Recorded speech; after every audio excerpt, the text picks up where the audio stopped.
Sanibonani molweni ndiyanamkela kwi-SRC-TV ngesiXhosa. Ukwenza ungenelwe ngamanzi endlini ngoNomalanga othi umithi engamithanga uyiseke ubaxelele uba umntana yena uzokhuliswa kwaSokhabase.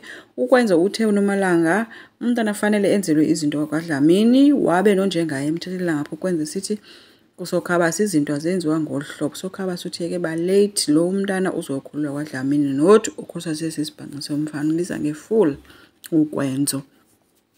So kuNomalanga ke uxelele ukwenza into yoba kaloku wena ubhizi xa noSibongile ngapha awazi into yoba kanti mna ngapha ndimithi. Uthe ke usisi umithi uthi una-4 months ngelo xesha akho kwasisu phofu. So asazi uba izawuphelela phi ke. uSibongile ke yena uqine isibindi waxelela uyise uba uyamthanda ukwenza. Xa uyise bemconfronta ngento yoba uNtombela uthi wena umfana uhamba apha yonke imihla uyabona. Uthetha inyani kuSibongile wathi ewe kunjalo kodwa ke ukwenza yena ndiyamthanda and ukwenza uyandithanda.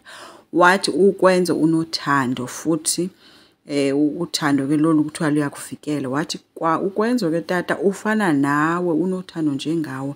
Uyise uthe hayi likumoshile mntanami itheku. Ebesede wabiza ke ntsho noDeliwe bekhona wabe noVelephi ekhona. So uSibongile ke ebede elilinyembezi ke ethi nje kwenza yena uyamthanda. Into ayenzileyo ke utata kaSibongile uvele wemka wawolanda udadewabo ke ogama linguMandulo. Ofike sele engena and ubethuke uDeliwe ebuza into yoba hayibo utheni ungasatsho uba uSikwizi uzawufika. Wathi omnye ndize apha ke mna ndizolungisa into ezikohlulayo ke Deliwe. Wathi xa kungena uSibongile, uSibongile sathi uzobulisa wathi oh nangu unozinkinga. So uSibongile wavele waxaka uba kwenzekani wabe sesitsho ku-anti into yoba hayi ndizolungisa into ezohlulayo wena Deliwe. Wabe ngathi uDeliwe zezi ezo zinto wathi nanku umntu osexakile kaloku apha uSibongile.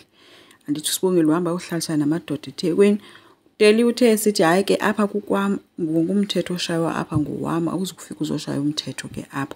Wathi u-anti uqaleni na ukumthanda wena uSibongile. Wesithi hey kwa unina kaSibongile noba uyaphenduka engcwabeni because uyayazi indlela wena umphethe ngayo umntana wakhe.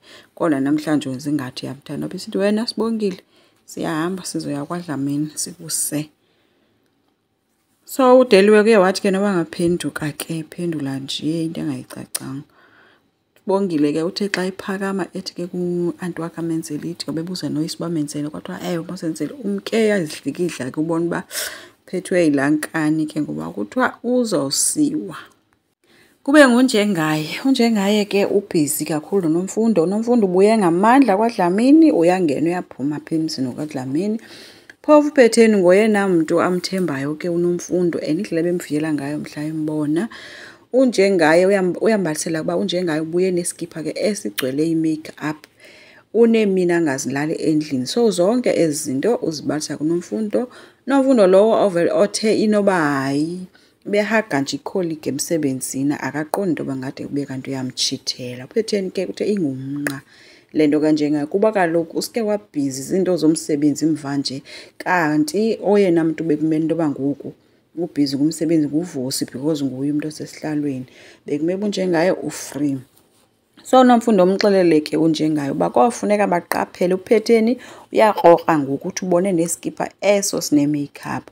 Uthe ke xa ephuma ke kwanjengaye ke uNomfundo ngexesha begqibathe nophetheni wahlangana noVusi menogcina othe ke xa emxelele uba wena usaqhubeka nokwenza umama esibhanqa. uNomfundo vele wathi akho nto ndizayithetha nani nina ekugqibeleni umama wenu ndiyamnceda ndiyamsapota ngeendlela ezininzi. Wathi akho nto ndizayithetha nani nina ningabantwana. Watsho ephuma apha phakathi kwabe baphushela le bashiyeke bemakeke apho kuVusi nogcina bengazi uba mabathini.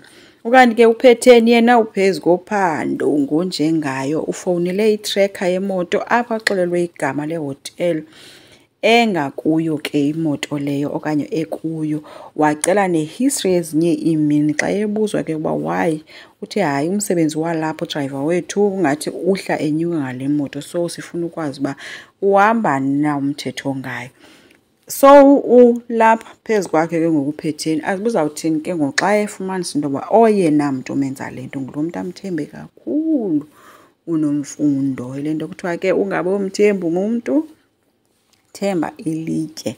Enkosi, ngicela siqhubeke, subscribe, silike, singakhomenta futhi. Bye.